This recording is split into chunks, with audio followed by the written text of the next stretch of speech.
ரம்ஜானை முன்னிட்டு திண்டுக்கல் மாவட்டம் நத்தம் ஆட்டு சந்தையில் 1 கோடி ரூபாய்க்கு ஆடுகள் விற்பனையானது. வெளியூர்களில் இருந்து ஏராளமான வியாபாரிகள் வந்து ஆடுகளை வாங்கி சென்றனர்.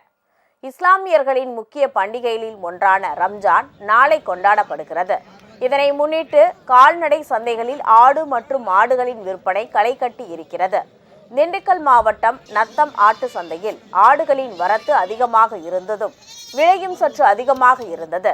குறைந்தபட்சம் 5000 ரூபாயிலிருந்து அதிகபட்சம் 30,000 ரூபாய் வரை ஆடுகள் விற்பனை செய்யப்பட்டன. கடந்த ஆண்டை காட்டிலும் விற்பனை அமோகமாக இருந்ததாகவும் ஒரே நாளில் 1 கோடி ரூபாய்க்கு மேல் வர்த்தகம் நடைபெற்றதாகவும் வியாபாரிகள் தெரிவித்தனர்.